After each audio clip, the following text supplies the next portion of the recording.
Hi hello welcome back to my YouTube channel. അപ്പോൾ ഞാൻ ഇന്നലെ എൻ്റെ വളകാപ്പിൻ്റെ ഫുൾ വ്ളോഗ് ഇട്ടിട്ടുണ്ടായിരുന്നു. അപ്പോൾ എനിക്ക് വളകാപ്പ് നടന്ന അന്ന് തന്നെയായിരുന്നു എൻ്റെ അനിയത്തിൻ്റെ വളകാപ്പും. മെയ് 4-നായിരുന്നു. അപ്പോൾ ഞാൻ എൻ്റെ വീട്ടിൽ കഴിഞ്ഞതിന് ശേഷം ഞാൻ ഇവരെല്ലാവരും കൂടി നേരെ പോയത് എൻ്റെ അനിയത്തിൻ്റെ വീട്ടിലോട്ടായിരുന്നു. എനിക്ക് അവളുടെ ചടങ്ങ് കാണാനൊന്നും പറ്റില്ല. അങ്ങനെ ഞാൻ വണ്ടിയിൽ തന്നെയാണ് ഇരുന്നത്. എൻ്റെ വോയിസിൽ ചെറിയൊരു വ്യത്യാസം കാണും. കാര്യം എന്താണെന്ന് വെച്ചാൽ എനിക്ക് ജലദോഷമാണ്. അപ്പോൾ ഇവരെല്ലാവരും പോയപ്പോൾ തന്നെ അവൾ റെഡി ആയിട്ടൊക്കെ ഉണ്ടായിരുന്നു. പിന്നെ ഇത് എനിക്ക് ഓരോരുത്തരുടെ കയ്യിൽ നിന്ന് കിട്ടിയ ക്ലിപ്പാണ്. അല്ല ഞാൻ പോയി എടുത്തിരുന്നെങ്കിൽ എനിക്ക് കുറച്ചും കൂടി ഡീറ്റെയിൽഡ് ആയിട്ട് കിട്ടിയേനെ. ഇപ്പോൾ എനിക്ക് എൻ്റെ കയ്യിൽ കുറച്ചുണ്ടായിരുന്ന വീഡിയോസൊക്കെ വെച്ചിട്ടാണ് ഞാൻ അവളുടെ വളകാപ്പിൻ്റെ വീഡിയോ എടുത്തത്. പിന്നെ ഞങ്ങളുടെ ഹൈലൈറ്റ്സ് ഒക്കെ എന്തായാലും ഞങ്ങൾ ഉടനെ പോസ്റ്റ് ചെയ്യുന്നതായിരിക്കും. ഞങ്ങൾക്ക് ആകെ ഉണ്ടായിരുന്ന വിഷമം എന്താണെന്ന് വെച്ചാൽ എൻ്റെ ചടങ്ങ് അവൾക്കും അവളുടെ ചടങ്ങ് എനിക്കും കാണാൻ വേണ്ടി പറ്റില്ല. കാര്യം എന്ന് വെച്ചാൽ ഞങ്ങൾ രണ്ടുപേരും ഞാൻ എണ്ണ വാങ്ങിച്ചിട്ടാണ് വന്നത്. അപ്പോൾ എനിക്ക് ആ വണ്ടിയിൽ നിന്ന് പുറത്തിറങ്ങാൻ പറ്റില്ല. ഞാൻ തിരിച്ച് വീട്ടിലെത്തിയതിന് ശേഷം മാത്രമേ എനിക്ക് പുറത്തിറങ്ങാൻ പറ്റൂ. അങ്ങനെ അതിൻ്റെ ഒരു വിഷമം മാത്രമേ ഉള്ളൂമായിരുന്നു. എൻ്റെ വീട്ടിൽ കുറച്ചധികം സമയം എടുത്തിട്ടുണ്ടായിരുന്നു. എന്തായാലും ഇവിടെ അത്രയും സമയം എടുത്തില്ല. 1 മണിക്കൂർ 1.5 മണിക്കൂറോടെ ഇവിടുത്തെ കാര്യങ്ങളൊക്കെ കഴിഞ്ഞിട്ടുണ്ടായിരുന്നു. അവളും രാവിലെ വയറ്റിപ്പൊങ്കാലയൊക്കെ ഇട്ടിട്ടാണ് ഇരുന്നത്. പിന്നെ നമുക്കിവിടെ ഫസ്റ്റ് നമുക്ക് ഈ ചടങ്ങ് തുടങ്ങുന്നത് നമ്മുടെ നാത്തൂനായിരിക്കും.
പട്ടി പട്ടി ലാബ് പട്ടികൾ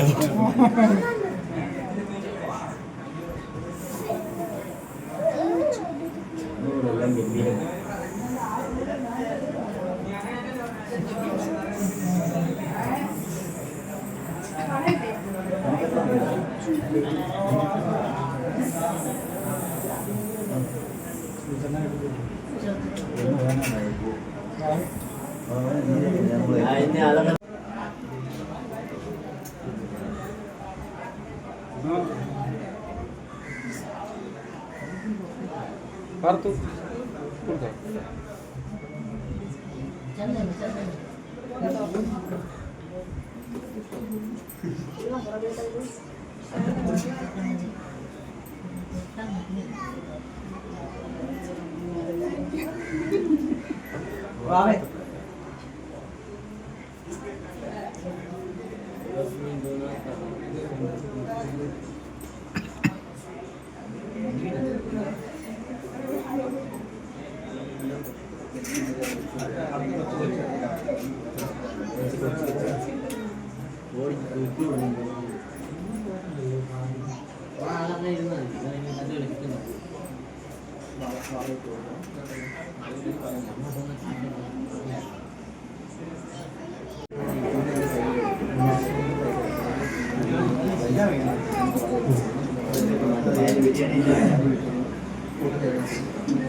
കുഞ്ഞമ്മയും മാമിയും അമ്മൂമ്മമാരൊക്കെ ചടങ്ങ് ചെയ്തിട്ടുണ്ടായിരുന്നു. പക്ഷെ അതിൻ്റെ ഒന്നും വീഡിയോ എൻ്റെ കയ്യിൽ കിട്ടിയില്ലായിരുന്നു. അപ്പോൾ ഉള്ളത് വെച്ച് ഞാൻ അഡ്ജസ്റ്റ് ചെയ്തു.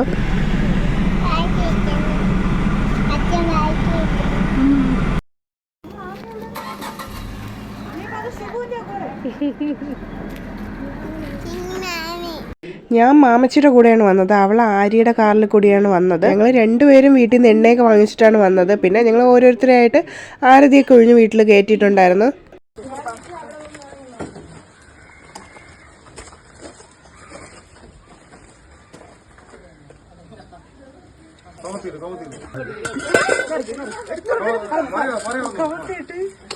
ഞാൻ